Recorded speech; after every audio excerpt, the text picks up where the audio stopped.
오늘 하나님의 말씀 로마서 7장 1절에서 6절까지 말씀입니다. 로마서 7장 1절에서 6절까지 말씀 제가 읽어드리도록 하겠습니다. 형제들아, 내가 법 아는 자들에게 말하노니 너희는 그 법이 사람이 살 동안만 그를 주관하는 줄 알지 못하느냐. 남편 있는 여인이 그 남편 생전에는 법으로 그에게 매인 바 되나 만일 그 남편이 죽으면 남편의 법에서 벗어나느니라. 그러므로 만일 그 남편 생전에 다른 남자에게 가면 음녀라. 그러나 만일 남편이 죽으면 그 법에서 자유롭게 되나니 다른 남자에게 갈지라도 음녀가 되지 아니하느니라.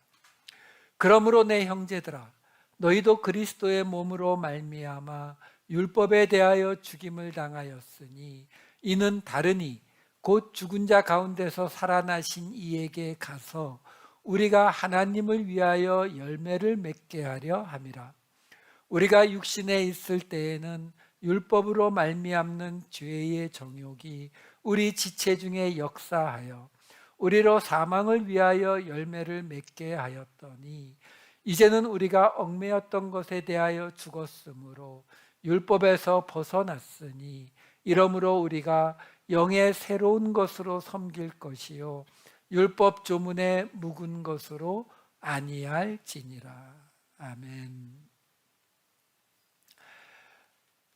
지난주에 우리는 이 아담과 이브의 선악과 장면까지 돌아가서 그 두 사람부터 구약의 시대에 이르기까지 행해온 모든 것의 결과가 열매가 뭐라고 했어요? 사망. 그렇죠? 그렇게 된 이유가 뭐라고요? 그 아담과 이브가 죄를 지음으로 말미암아 본래는 둘이 벌거벗었으나 부끄럽지 않았던 그 사이가 치마를 해 입어야 되는 사이로 바뀌었죠. 그렇죠? 그래서 우리는 그 이야기를 통해서 왜 하나님이 우리의 남편이라고 예수님이 우리의 신랑이라고 부부간의 이야기로 이 이야기를 풀어가는지를 설명을 해드렸어요. 왜 부부의 이야기로 풀어간다고요? 부부는 부끄러움이 없는 사이여야 되기 때문에. 그러니까 하나님은 우리와 부끄러움이 수치스러운 것이 없는 사이가 되기를, 본래의 아담과 이브의 그 관계로 회복되기를 원하신다라는 거죠. 그러니까 어떡하라고요? 하나님 앞에서 자꾸 치마 만들어 입지 말라고요. 그게 뭐예요? 그게 우리가 말하는 은혜예요. 그러니까 하나님이 내 밑바닥까지 다 아니까 그럼에도 불구하고 우리를 불러주셨으니까 자꾸 그 하나님 앞에 뭔가를 장식해서 자꾸 나를 숨기려고 하지 말라는 거죠. 하나님, 제가 40일 금식 기도했잖아요. 하나님, 제가 이렇게 기도했잖아요. 제가 이렇게 예배 드렸잖아요. 그게 뭐예요? 우리의 수치를 하나님 앞에 자꾸 가리려고 하는 거거든요. 그걸 가리기 시작하면 어떻게 된다고요? 우리가 은혜의 자리를 떠나게 되어 있는 거예요. 그래서 이 부부간의 이야기로 하나님이 우리에게 이 은혜를 설명해 주고 있는 거예요.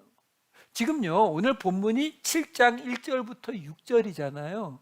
요 6절을 흔히 뭐라고 부르냐면은 로마서 안에 로마서라고 불러요. 작은 로마서라고도 부르는데 갈라디아서를 작은 로마서라고 부르기 때문에 요거는 보통 로마서 안에 로마서라고 불러요. 그만큼 요 6절 안에 로마서 전체에 있는 우리가 믿는 기독교 복음의 가장 근본적인 이야기가 다 들어가 있어요. 그 중에서도 1, 2, 3절은 조금 쉽고 4, 5, 6절, 3절은 좀 어렵습니다. 3절이니까 뭐예요? 흔히 말하는 로마서 3줄 요약 이렇게 되는 거예요. 그러니까 오늘 이 번역도 그렇고 좀 어려운 부분이 있지만 잘 따라와 주세요. 자, 7장 1절부터 들어갑니다. 형제들아 내가 법하는 자들에게 말하노니 너희는 그 법이 사람이 살 동안만 그를 주관하는 줄 알지 못하느냐. 이렇게 지금 시작이 되는데요, 여기 지금 형제들아라고 말하고 있어요.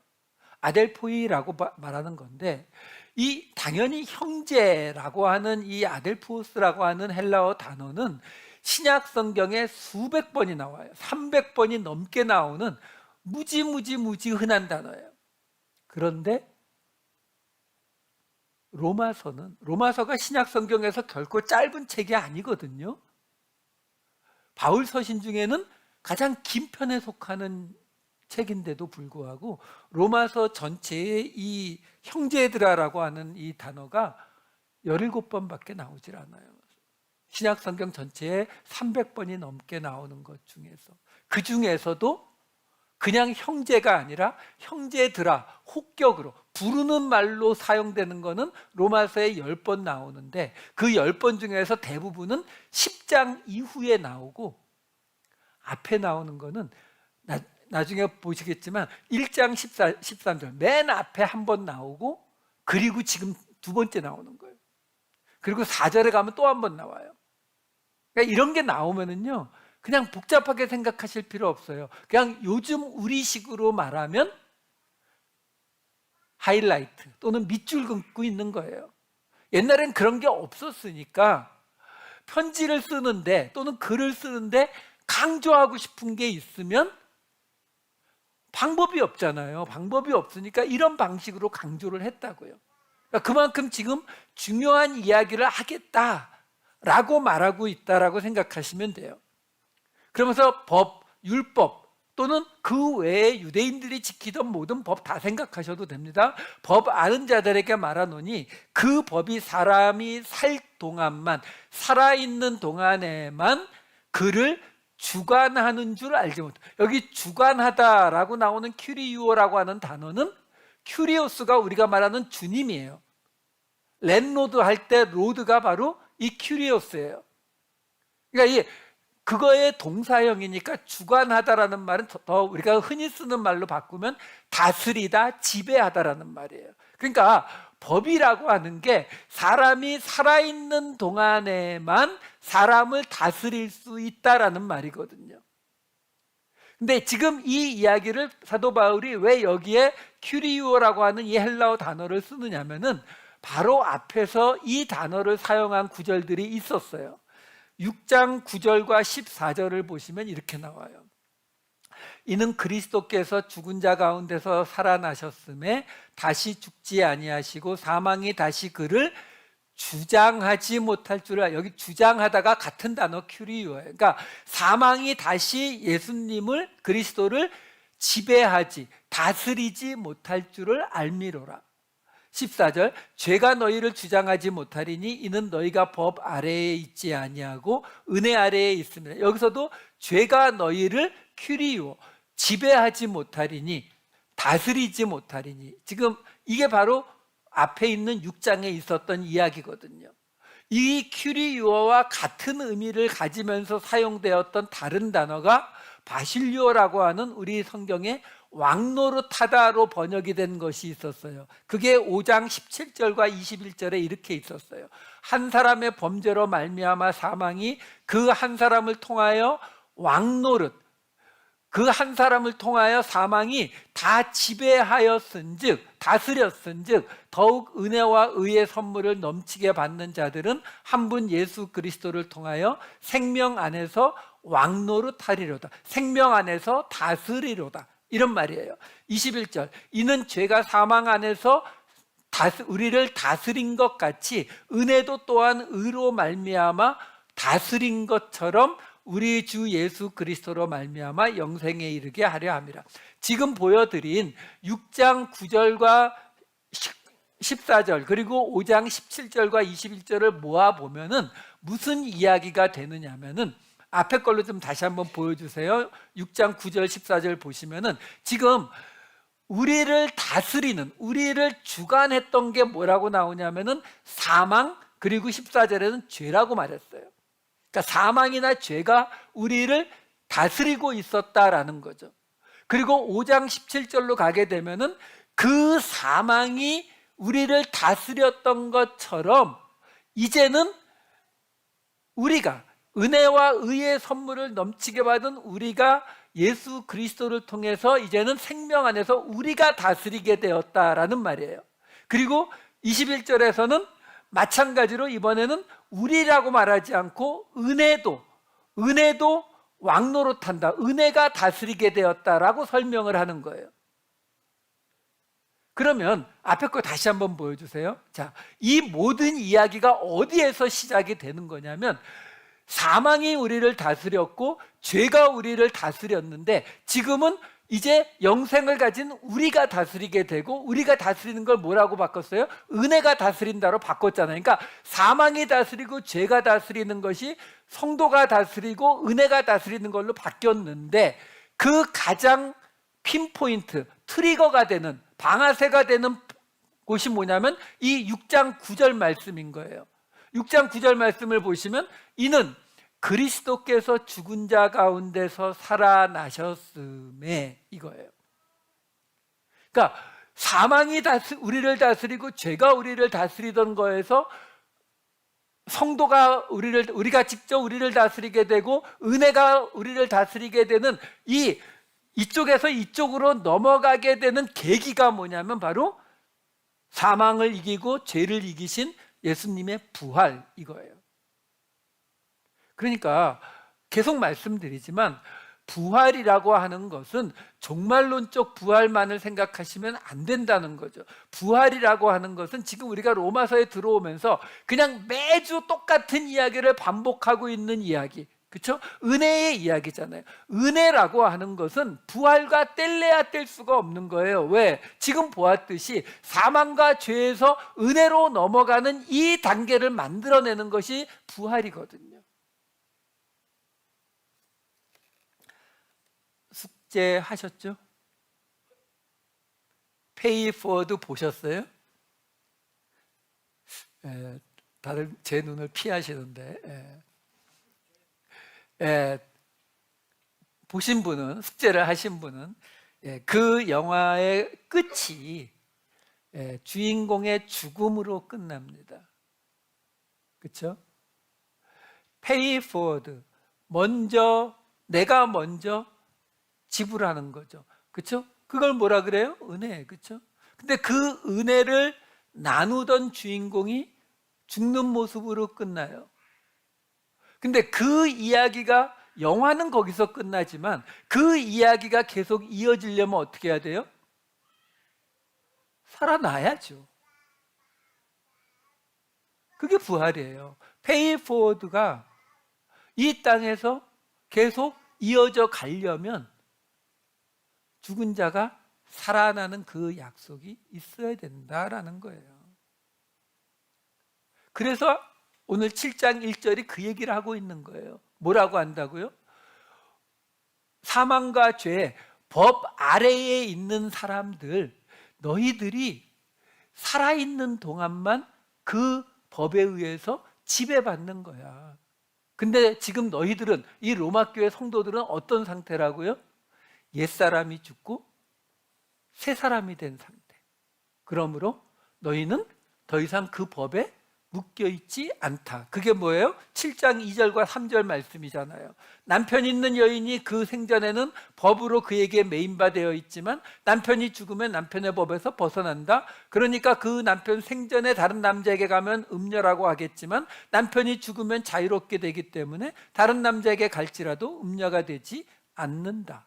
그렇죠? 그러니까 지금 이제 예수 그리스도가 너희의 새 남편으로 오셨는데 그 새 율법을 버리고 새 남편 복음으로 가는, 은혜의 복음으로 가는 그것이 너희가 율법에 걸리는 일, 죄를 짓는 것이 아니다 라는 말을 지금 설명하고 있는 거거든요. 그런데 자, 여기서 또 사도 바울이 지금요 2절 3절 다시 한번 보여주세요. 화면으로. 여기 보시면 이 2절과 3절에요 남편 또는 남자라는 게 몇 번이나 나오는지 볼게요. 남편 있는 여인이 남편 생전에는, 남편이 죽으면 남편의 법에서 남편 생전에 다른 남자, 남편이 죽으면 다른 남자 8번 나와요. 이 8번이 헬라어를 보게 되면은 아네르라고 하는 남자 또는 뭐 사람 또 뭐 남편을 뜻하는 단어가 있어요. 그 아네르라고 하는 단어가 7번 나와요. 맨 앞에 있는 남편 있는 요거만 휘판드로스라고 하는 단어로, 이 아네르의 속격이 안드로스예요. 안드로스 앞에 전치사 휘포, 언더라는 단어예요. 전치사. 이 휘포 안드로스 이렇게 된 거거든요. 그러니까 휘판드로스. 요 단어를 맨 앞에 남편 있는 요 의미로 써놓고 있어요. 이제는 너무 많이 나와서 아시잖아요. 왜 이렇게 쓴다고요? 강조예요, 강조. 왜? 지금 8번 중에 7번은 같은 단어 쓰고 있다니까요. 남편, 남자 다 같은 단어예요. 근데 맨 앞에 있는 한 단어만 굳이 다른 단어를 썼어요. 신약성경 전체에 이 남편 있는이라는 이 휘판드로스라는 단어 여기 한 번밖에 안 나오는 단어예요. 그러니까 지금 사도 바울이 이 이야기를 하면서 그 와중에 그래도 요거는 꼭 강조하고 넘어가야겠다라고 말하고 있는 거죠. 그럼 그 강조하는 게 뭐냐? 이 휘판드로스라고 하는 말이 신약 성경에는 딱 한 번 나오는데, 구약 성경, 히브리 구약 성경을 헬라어로 번역한 70인역 성경이 있다 그랬잖아요. 그 70인역 성경에 보면은 이 단어가 4번 나와요. 구약 전체에 4번. 민수기에 한 곳에 2번, 잠언에 2번. 제가 보여드릴게요. 민수기 5장 20절과 29절. 그러나 내가 내 남편을 두고 탈선하여 몸을 더럽혀서 내 남편 아닌 사람과 동침하였으면. 여기 앞에 있는 내가 내 남편을 두고, 이게 무슨 말이에요? 우리가 흔히 쓰는 말로 하면 유부녀란 말이잖아요. 유부녀, 그렇죠? 유부녀가 탈선하여 몸을 더럽혀서 이렇게 되는 거잖아요. 여기 지금 내가 내 남편을 두고라고 번역이 되어 있는 히브리어 단어가 2단어인데, 그 2단어가 무슨 뜻이냐면은 남자라는 뜻과 아까 말한 밑에, 언더라는 뜻을 가진 단어예요.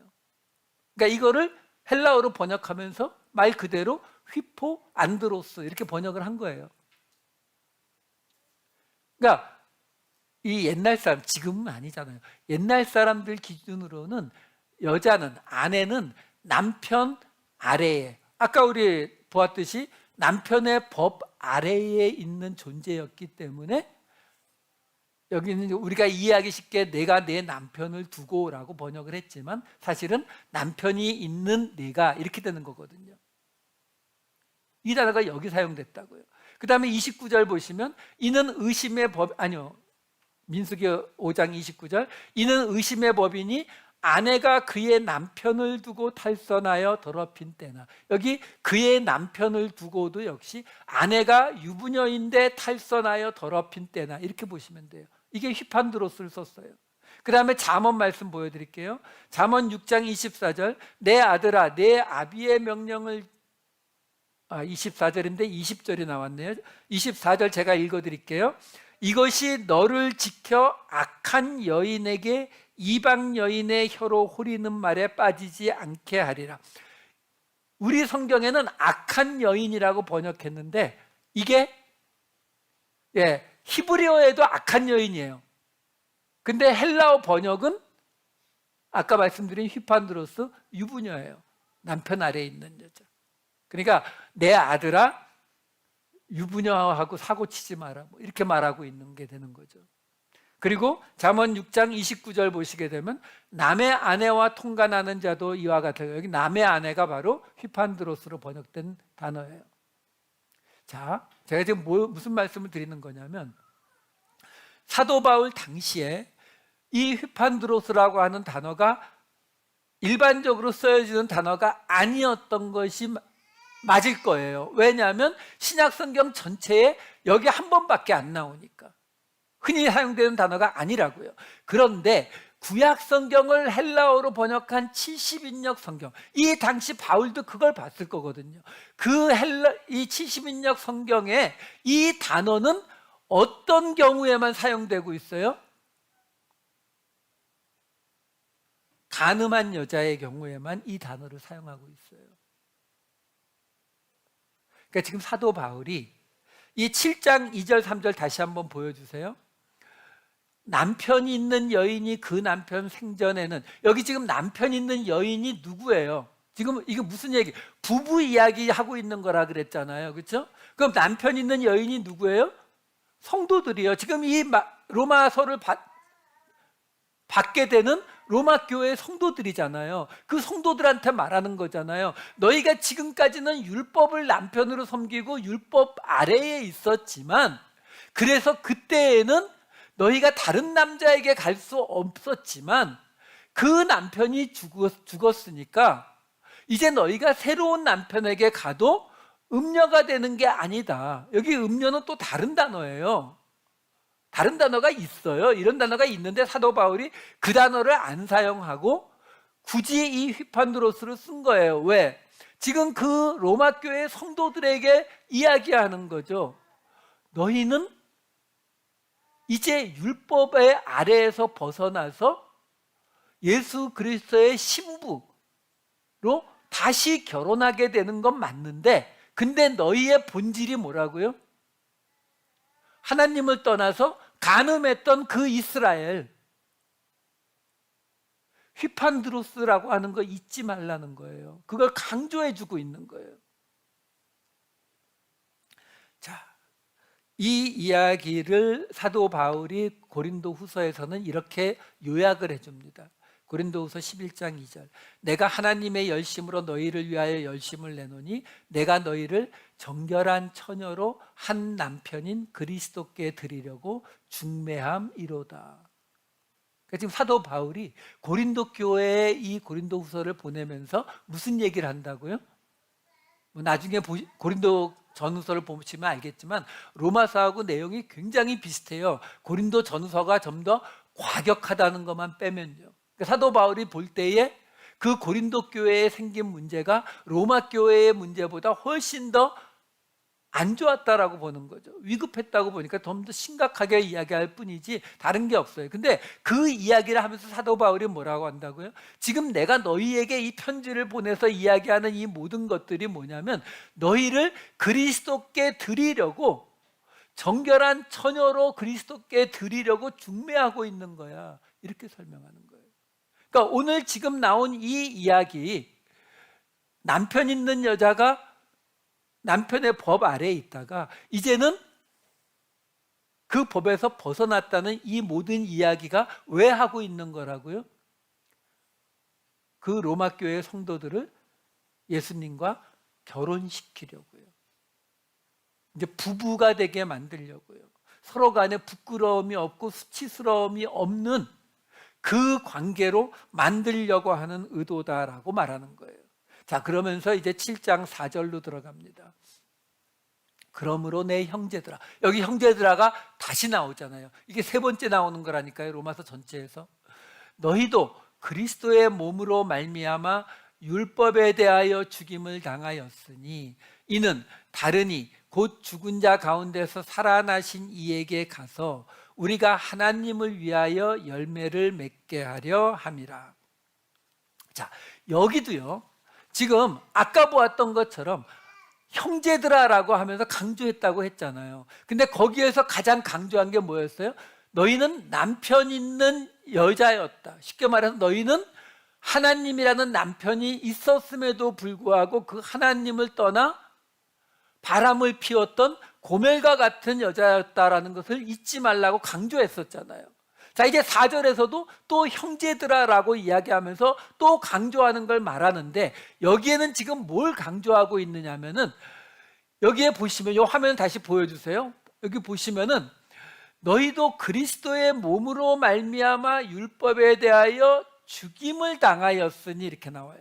여기 죽임을 당했다라고 나오거든요. 수동태예요. 이걸 흔히 신적 수동태라 그래요. 무슨 말이냐면 죽임을 당했는데 누구에게 당했는지가 안 나오잖아요. 그러니까 이거는 신에 의해서, 하나님에 의해서 벌어진 일이다라고 보는데, 문제는요, 여기 죽다라는 뜻으로 사용된 헬라어 단어가 다나토스라는 단어예요.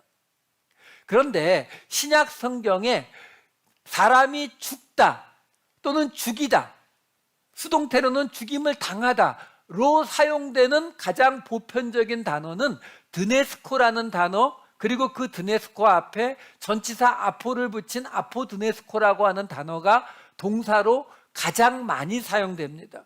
신약성경 전체에서 100번이 넘게 나와요. 그런데 거기에 비해서 지금 여기도 마찬가지예요. 지금 우리가 7장 1절부터 보고 있는데 7장 1절부터 6절까지 사이에 금방 말씀드린 죽다, 죽이다, 죽임을 당하다로 사용이 되는 드네스코, 아포드네스코라고 하는 단어가 여러 번 나와요. 4번인가 5번이 나옵니다. 근데 그 중에 여기서 죽임을 당하였으니라고 하는 이 다나토스라고 하는 단어는 신약성경 전체에 11번밖에 나오지 않는 단어예요.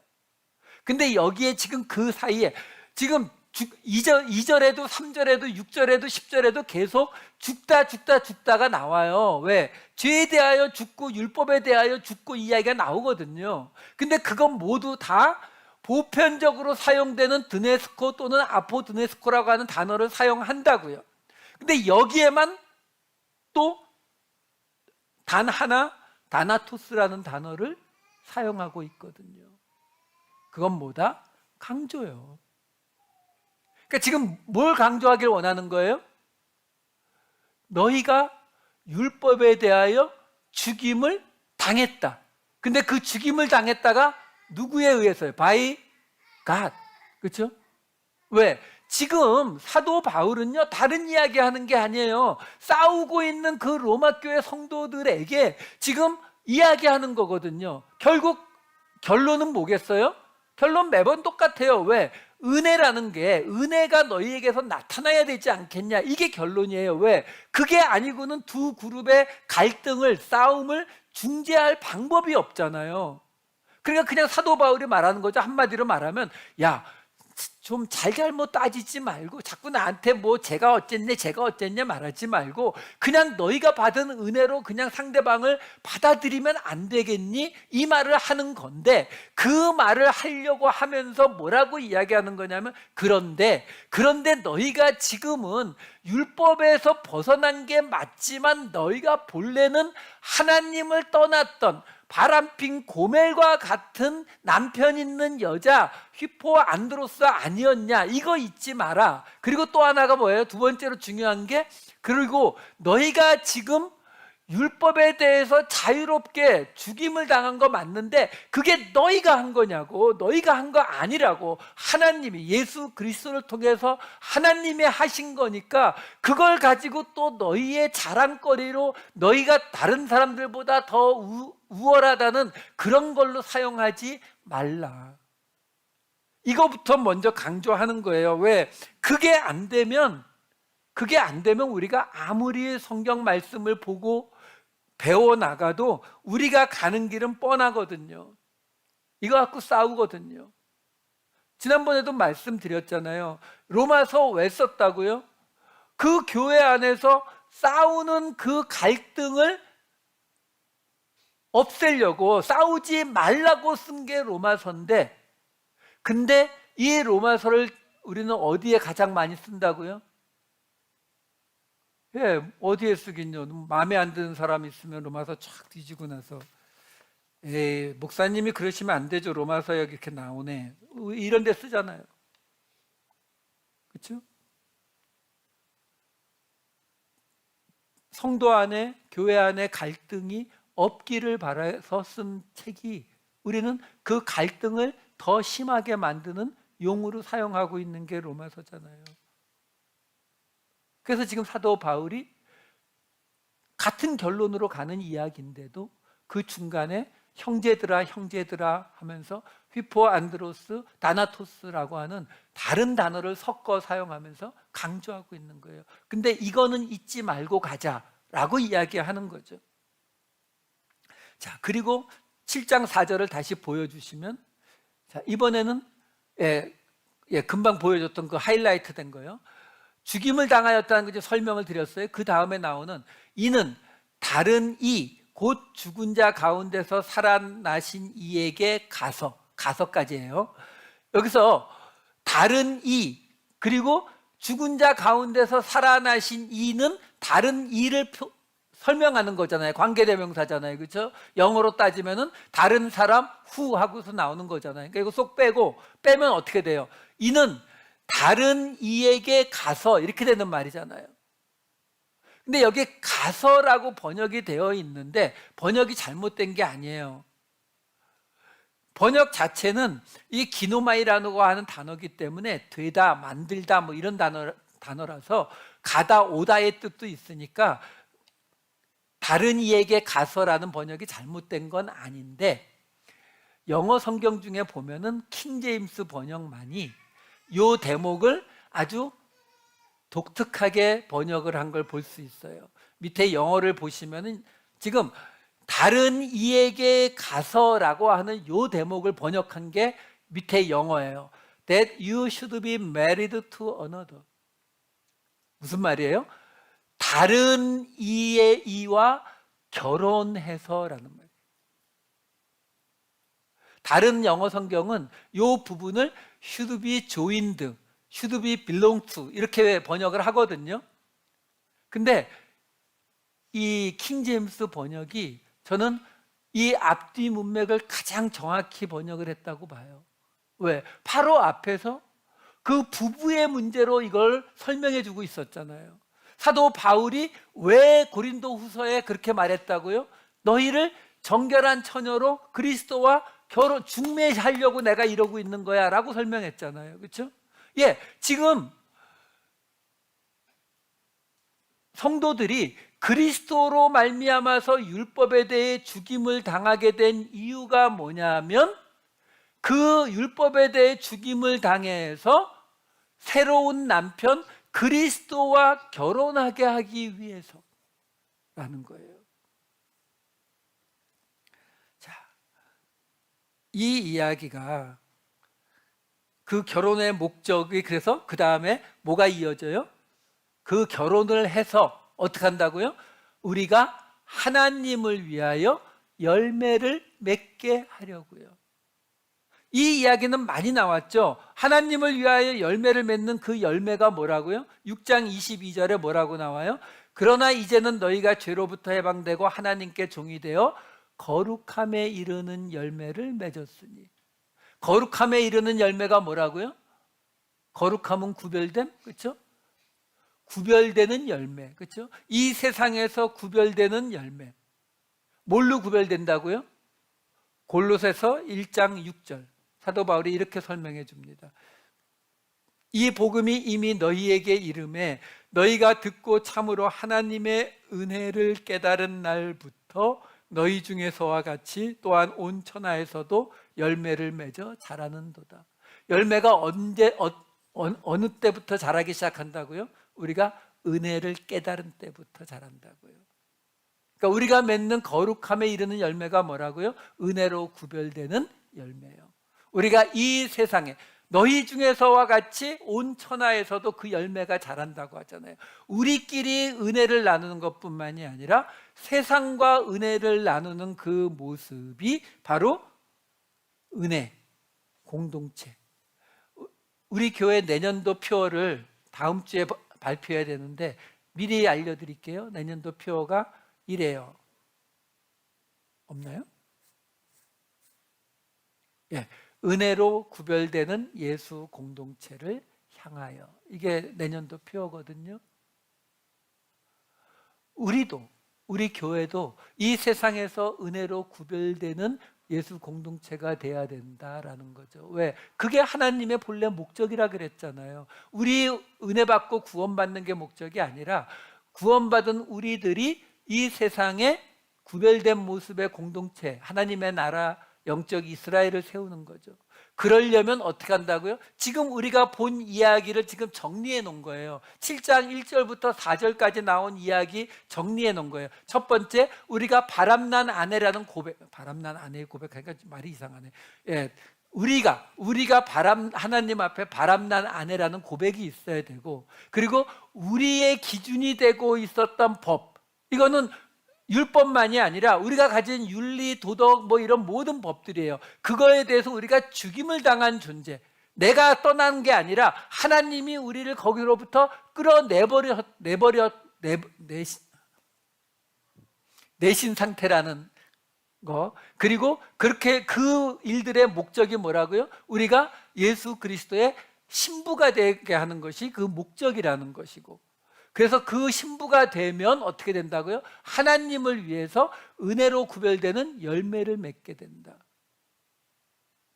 이 이야기로 지금 제가 정리해 드린 거예요. 자, 이제 그러면 이 이야기를 사도 바울이 로마서 앞부분에서 이렇게 설명한 부분이 있어요. 이걸 좀 설명해 드릴게요. 1장 13절 15절 보시면, 아까 말씀드렸죠, 오늘 본문이 나오기 전에 형제들아라고 하는 게 딱 한 번 앞에 나오는데 그게 1장 13절이에요. 내가 여러 번 너희에게 가고자 한 것을 너희가 모르기를 원하지 아니하노니. 이게 지금 사도 바울이 로마서 앞에서 맨 처음 지금 중요하게 강조한 거거든요. 근데 그 내용이 15절에 이렇게 나와요. 나는 할 수 있는 대로 로마에 있는 너희에게도 복음 전하기를 원하노라. 그러면 로마서가 로마 교회에 보낸 편지인데 로마 교회 교인들은 복음이 없었나요? 아직 예수를 안 믿는 사람들이었나요? 그건 아니잖아요. 1장 6절과 7절을 보시면 이렇게 나오거든요. 너희도 그들 중에서 예수 그리스도의 것으로 부르심을 받은 자니라. 로마에서 하나님의 사랑하심을 받고 성도로 부르심을 받은 모든 자에게 하나님 우리 아버지와 예수 그리스도로부터 은혜와 평강이 있기를 원하노라. 로마 교회 성도들이 하나님의 부르심을 받은 성도다 아니다? 성도다. 근데 복음을 이제 보낸다는 게 무슨 말이에요? 그들이 갈등이 생기고 싸움이 벌어지니까 그들에게 복음은 들었는데 은혜의 복음, 은혜의 개념이 안 들어갔구나. 이거 설명해 주겠다라는 거거든요. 그래서 1장 16절에 이렇게 나왔잖아요. 내가 복음을 부끄러워하지 아니하노니 이 복음은 모든 믿는 자에게 구원을 주시는 하나님의 능력이 됨이라. 먼저는 유대인에게요, 그리고 헬라인에게로다. 모든 믿는 자에게 구원을 주시는, 이게 무슨 뜻이죠? 예, 은혜. 왜요? 우리 로마서 4장에서 아브라함 이야기할 때 살펴봤었어요. 로마서 4장 3절, 13절, 16절 볼게요. 성경이 무엇을 말하느냐? 아브라함이 하나님을 믿음에 그것이 그에게 의로 여겨졌고, 13절, 아브라함이나 그 후손에게 세상의 상속자가 되리라고 하신 언약은 율법으로 말미암은 것이 아니요 오직 믿음의 의로 말미암은 것이라. 그러니까 아브라함과 그 후손이 모두 믿음의 의로 여겨졌다라는 거고, 16절, 그러므로 상속자가 되는 그것이 은혜에 속하기 위하여 믿음으로 되나니 이는 그 약속을 모든 후손에게 굳게 하려 하심이라. 나오잖아요. 아브라함이 하나님을 믿은 그것이 의롭다함을 받고 후손들도 그래서 믿으면 의롭다함을 받는데 그게 은혜에 속하게 되는 것이 바로 믿음으로 되는 것이다. 그래서 아까 1장 16절 바로 앞에 거 다시 보여주세요. 여기서 복음은 모든 믿는 자에게 구원을 주신다, 이 말이 은혜로 구원한다라는 말과 같은 말이 된다라는 거죠. 자, 결국 지금 사도 바울이 이야기하는 게 뭐라고요? 싸우지 말고 은혜로 구별되는 공동체를 다시 만들어 가라. 그게 바로 열매를, 하나님이 기뻐하시는 열매를 맺는 것. 이렇게 지금 설명하는 거예요. 7장 5절로 넘어갑니다. 우리가 육신에 있을 때에는 율법으로 말미암는 죄의 정욕이 우리 지체 중에 역사하여 우리로 사망을 위하여 열매를 맺게 하였더니. 자, 여기도 또 오해하시면 안 돼요. 우리가 육신에 있을 때 율법으로 말미암는 죄의 정욕 이렇게 나오면은 우리 안에 있는 어떤 성적이고 또는 물질에 관한 그런 욕심들, 이런 것들이 우리가 육신에 있었을 때에는 우리 안에 있었는데 지금은 그러면 없어요? 지금도 있잖아요. 예, 사도 바울도 여러 번 이야기합니다. 자기의 현재 상황이 육신에 있지만 그 죄를 가지고 있지만 자기가 그 안에서도 하나님을 찾고 있는 상태. 그러니까 우리가 지금 육신을 벗어난 게 아니잖아요. 그러면 우리가 지금 육신을 갖고 있으면 우리는 율법으로 말미암는 죄의 정욕이 우리 안의 역사에서 사망을 위해서 열매를 맺어요? 바로 앞에서 지금 아니라고 했잖아요. 은혜의 열매를 맺는, 하나님이 기뻐하시는 열매를 맺는다라고 말했거든요. 그러니까 여기서 지금 말하는 육신에 있을 때가 언제냐는 거죠. 이게 뭘 말한다고요? 8장 9절로 넘어갈게요. 하나 건너뛰어서. 8장 9절을 보시면 만일 너희 속에 하나님의 영이 거하시면 너희가 육신에 있지 아니하고 영에 있나니 누구든지 그리스도의 영이 없으면 그리스도의 사람이 아니라. 여기 나오잖아요. 육신에 있다라는 게 뭐라고요? 바로 우리 안에 하나님의 영이 없다는 거. 그러니까 우리가 하나님의 영이 거하시면 우리는 육신에 있는 것이 아니라 영에 있다는 뜻이에요. 그러니까 지금 7장 5절에 나오는 우리가 육신에 있을 때라는 이 말이 뭐라고요? 우리 안에 하나님의 영이 아직 거하기 전. 그렇죠? 우리 안에 하나님의 영이 거하기 전. 곧 무슨 말이에요? 갈라디아서 말씀 빌리면은 옛사람이 죽고 우리 안에 그리스도께서 사시는 것이 돼야 되는데 아직 옛사람이 안 죽은 상태. 이게 7장 5절에서 말하는 우리가 육신에 있을 때라는 거예요. 그리고 여기 죄의 정욕이라고 나오는데 정욕 여러 번 말씀드렸죠. 에피두미아라는 단어가 있다고요. 근데 여기는 그 단어가 아니에요. 또 그 단어면 그냥 정욕이 맞는데 여기는 파데마라는 다른 단어를 썼거든요. 근데 이 파데마라는 단어가 굉장히 어려운 단어예요. 이 파데마라는 단어가 신약 성경에 16번 나오는데 그 중에서 14번이 다 무슨 뜻으로 사용이 되냐면 고난, 고통, 괴로움으로 번역이 됐어요. 딱 두 군데만 정욕으로 번역이 됐어요. 오늘 본문하고 갈라디아서 5장 24절이요. 갈라디아서 5장 24절에 보면 예수의 사람들은 육체와 함께 그 정욕과 이게 파데마고 탐심, 이게 에피두미아예요. 그러니까 지금 사도 바울이 파데마와 에피두미아를 따로 구분하고 있어요. 근데 우리 번역은 정욕이나 탐심이나 에피두미아는 다른 곳에서 다 정욕으로 번역하거든요. 그러니까 이렇게 번역을 하면 구별이 안 돼요.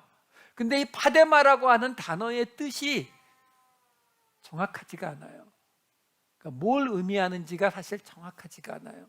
이 단어가 본래 파스코라는 동사에서 왔는데 그 파스코라는 단어가 어떤 단어냐면 경험하다, 느끼다 이런 뜻이에요. 그러니까 경험하다, 느끼다 하니까 그 뭘 경험하게 돼요? 고통을 경험했다, 고통을 느꼈다 해서 이게 명사형으로 바뀌면서 고통, 고난, 괴로움이란 뜻을 갖게 된 거예요. 근데 오늘 본문에 나오는 7장 5절의 말씀에서는 죄의 정욕, 그러니까 죄의 고난은 아니거든요. 죄의 고통도 아니고. 이게 영어 성경을 그렇고 어느 걸 뒤져도 이 뜻을 정확히 설명한 게 없더라고요. 그러니까 제가 제 나름대로 그냥 풀어본 게 뭐냐면 경험한, 느꼈던, 내가 경험하고 느꼈던 어떤 갈망, 욕망, 근데 부정적이니까 좀 삐뚤어진 욕망. 근데 이게 그냥 에피드미아처럼 막연한 것이 아니라 내가 경험했던 어떤 것. 이런 의미로 보는 것이 제가 볼 때에는 문맥상 가장 맞아요.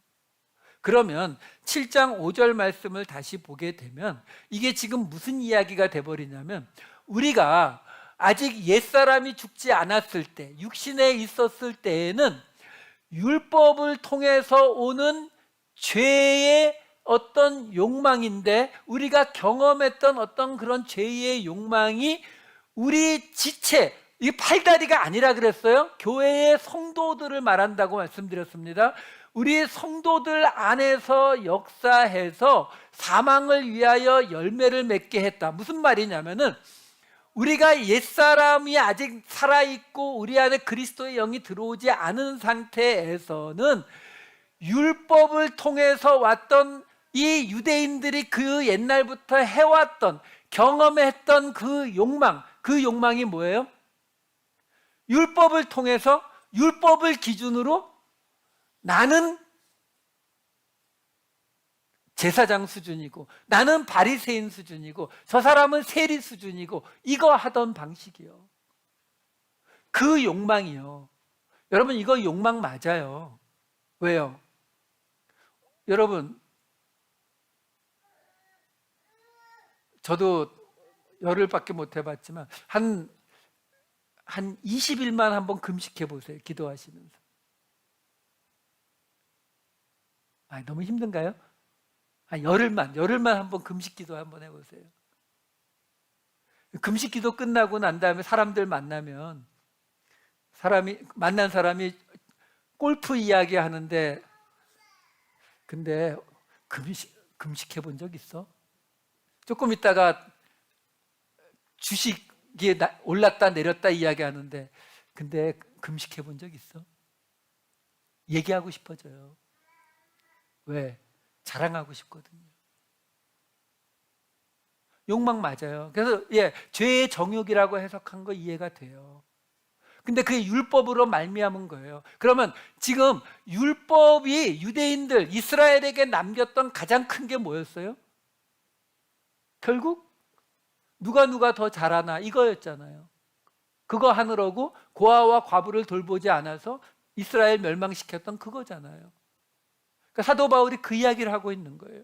지금 너희가 아직 옛사람이 살아있는 동안에 옛날부터 해왔던 그 율법을 통해서 너희가 경험하고 갖고 있었던 그 방식으로 그 방식이 너희 교회 안에 너희 지체 중에서 일어나가지고 결국 사망을 위해서 열매를 맺지 않았냐. 지금 너희 그렇게 싸우고 있잖아. 이 설명을 지금 한 거라는 거죠. 그러면서 7장 6절로 갈게요. 마지막 절입니다.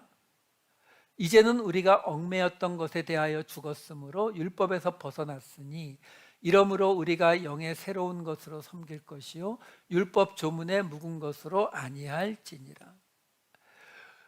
이제는 우리가 얽매였던 것에 대해서 죽었다라고 말을 해요. 그럼 우리를 얽매였던 게 뭐냐라는 거죠. 그냥 보시면 돼요. 그러면 우리가 그것에 대하여 죽었다라고 말하는 게 뭐가 있느냐?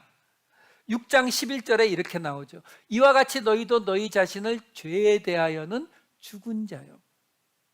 자, 다시 7장 6절로 돌아가 주세요. 그러면 얽매였던 것에 대하여 죽었으므로가 뭐예요?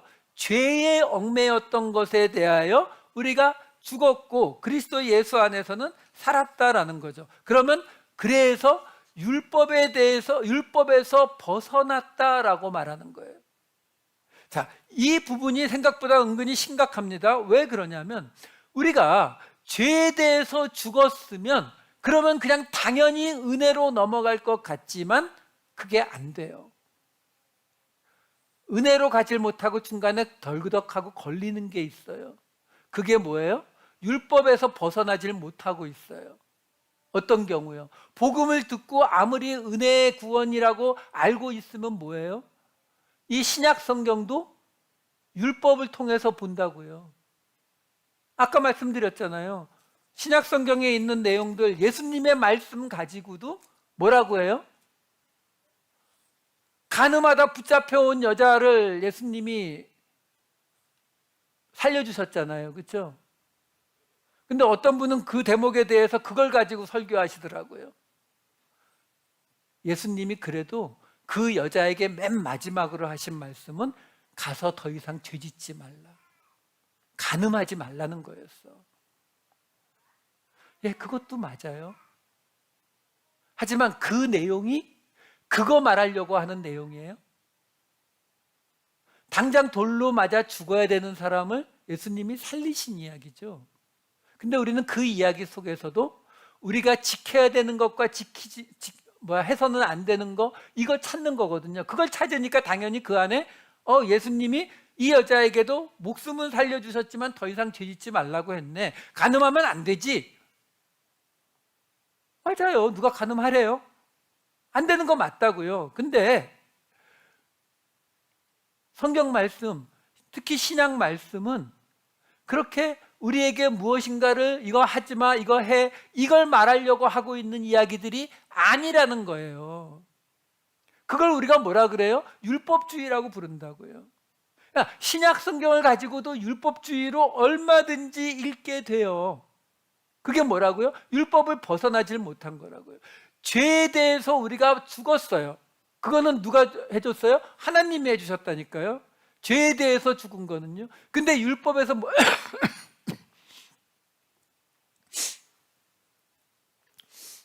너무 흥분도가 높아졌나 봐요. 네, 죄에 대해서 죽어도 우리가 율법에 대해서 온전히 벗어나지 못할 수 있다라는 거예요. 근데 그 율법에서 벗어나야 되는 거거든요. 그게 진짜 죄에 대해서 죽는 모습이에요. 그러니까 어떡하라고요? 이러므로 우리가 죄에 대해서 죽었고 율법에서 벗어났으니까 어떡하라고요? 영의 새로운 것으로 섬길 것이요 율법 조문에 묵은 것으로 아니할지니라.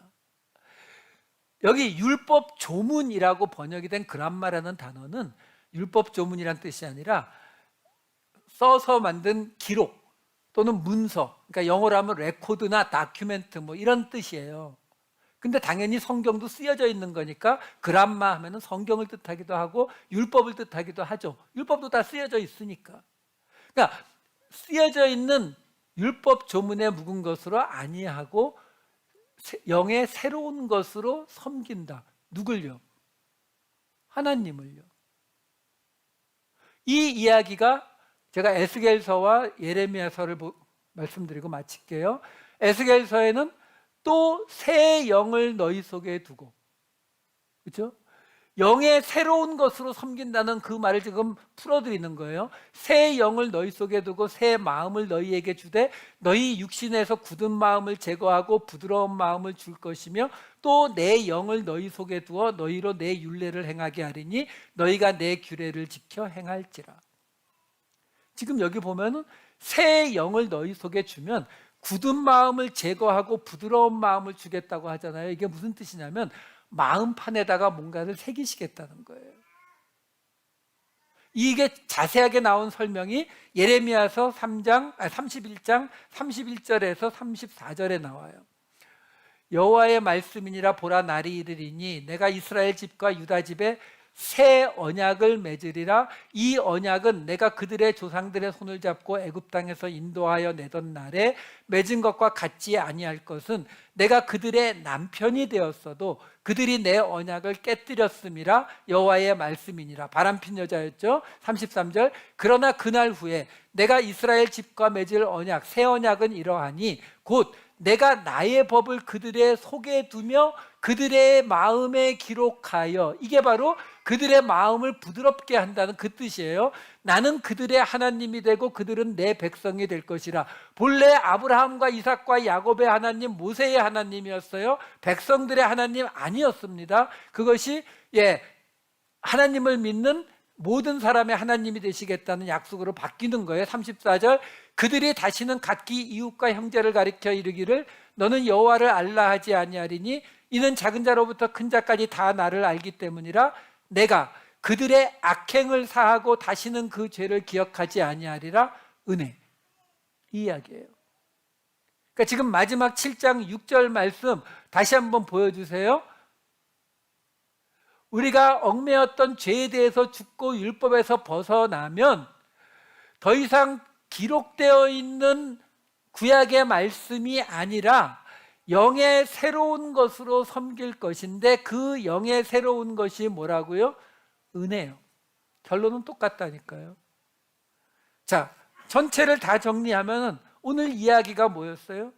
우리가 지금 옛사람이 죽고 새사람이 되는 이 과정 속에서 우리는 하나님을 버렸던 그 바람핀 고멜과 같은 여자였다는 것을 잊지 말고 그런 우리를 그 죄에서 끄집어내신, 죄에 대하여 죽게 하신 분은 우리가 한 것이 아니라 하나님이 우리를 하신 것, 이 두 가지를 바탕으로 해서 우리는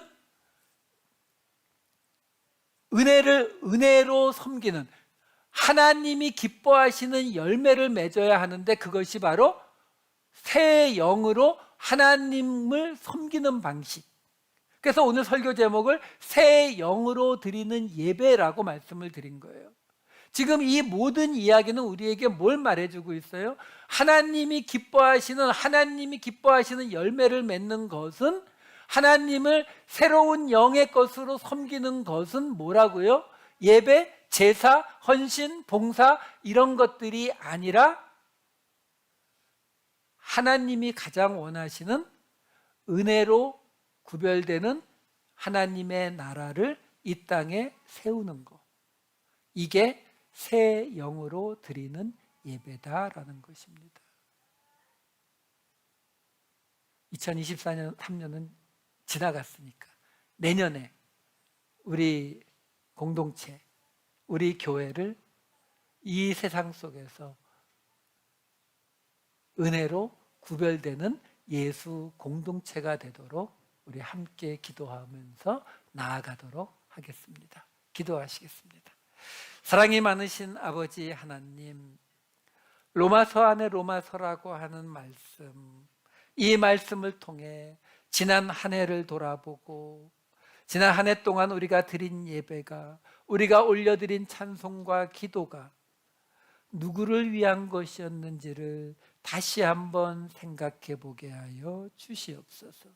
하나님, 저희들 다가올 새해에는 우리를 위한 열매가 아니라 하나님을 위한 열매, 하나님이 기뻐하시는 열매, 하나님께서 원하시는 모습으로 새로운 것으로, 새로운 영으로 하나님을 섬기는 우리 모두가 되게 하여 주시옵소서.